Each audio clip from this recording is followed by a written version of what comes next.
Welcome to Whisky.com, where fine spirits meet. My name is Horst Lüning. I'm the master taster of Whisky.com, and today we have a new whiskey from Ireland.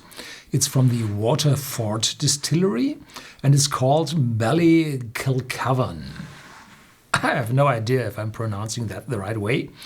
Waterford, we know that Waterford name for a long time, because on the southeast coast of Ireland, the town of Waterford is famous for its crystal.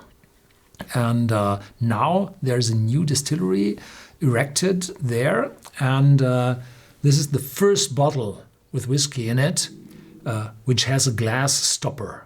This is quite common for high-value wines in Germany, but I've never seen that with whiskey. So you can be sure that this whiskey will not have a cork note in it and a bad taste from cork, and it does not have a screw cap.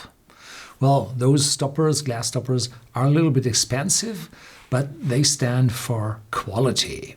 And there's a new color in blue, which today is the color of my t-shirt or my polo shirt, and well, the main color for the Waterford distillery. This whiskey is distilled in the year 2016, bottle 2020, has an ABV of 50% and is priced around 70 euros. The distillery is new, but has a common name, a well-known name for its CEO. It's Marc Renier, which was very famous for his groundbreaking work on an Islay distillery. And now, after selling that distillery to a big mega corporation, he's started with the Waterford Corporation. I do not know exactly if he's also a shareholder in that premise or not. No idea. This distillery has a completely different way to produce whiskey, because they are looking for the terroir. Terroir, that's a French word, means soil or the area where a crop or a wine is grown. You typically talk about terroir with the winemaking. And here they use it for the specialty of a single farm which produces the malt or the barley, which is then malted for the Waterford whiskey. And the tagline for this really means, it's written here on the thing, one place, one farm, one spirit. So the barley is used unique for that whiskey. If it comes from another distillery, then the whiskey is called another way. Typically, it inherits the name of the farm where the barley came from. This is from the Ballykilcavan Farm near Kilkenny, which is one of the very good soils for producing barley. One of the old, well-known terroirs in Ireland for good quality barley. And the ground for that is, used not every year. They're producing 2 years, then 1 year not, to let the soil recover and then produce barley again. And there's a contract with the distillery for delivery of a certain amount of barley for the production of this whiskey. The specialty, or the other specialty of the distillery, is the usage of casks. So typically, as a rough guess, half is first fill ex-bourbon, and the rest is divided on fortified wines, wine casks, and other intense casks for adding a lot of flavors to the whiskey, and that the whiskey is able to compete with this strong cask influence. They are just producing on 2 pot stills. So they have pot still maturation and only 2, not triple distilled. So give the spirit a bigger character for, well, going together with a big cask influence.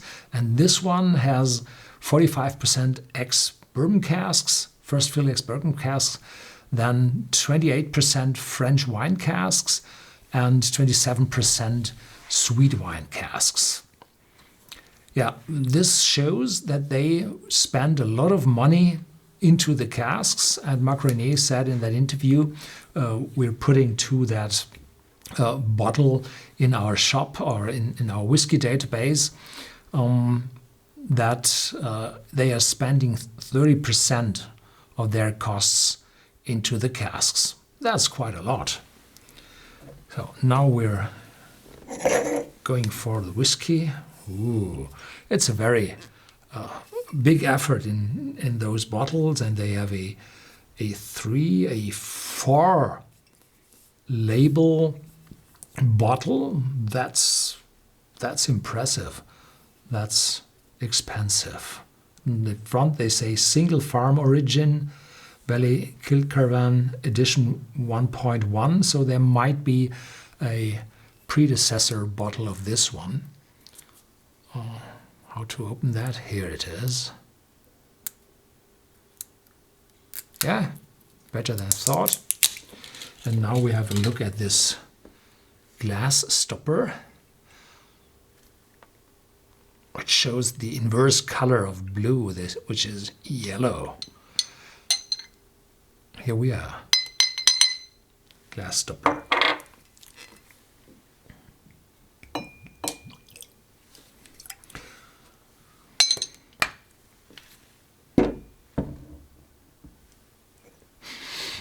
Already smell in the air. Wow, that's a lot.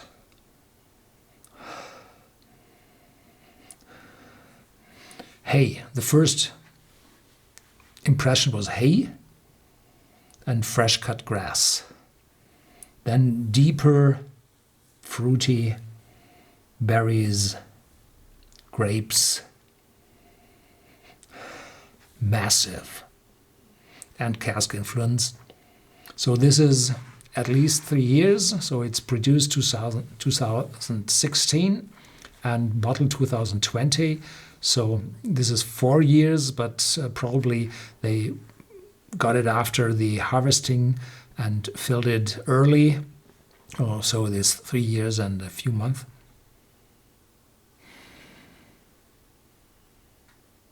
Yeah, big influence, massive.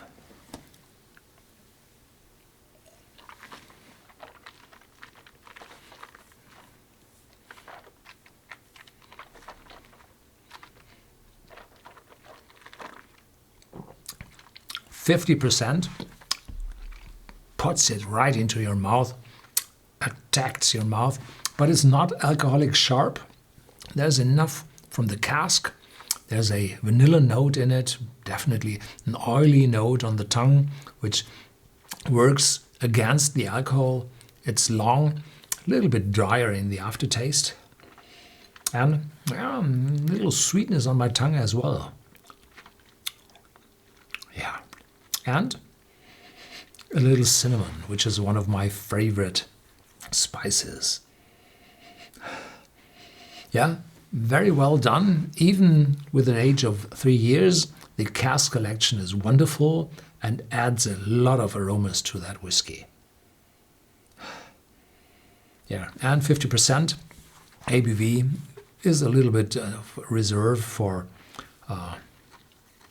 adding a splash of water and bringing more than 0.7 liters out of that bottle. So, yeah. Well, I like it very much. And I will just, after this video, look at another bottle of Waterford, and then I am able to compare the terroirs among each others. That's it for today. Thank you very much for watching.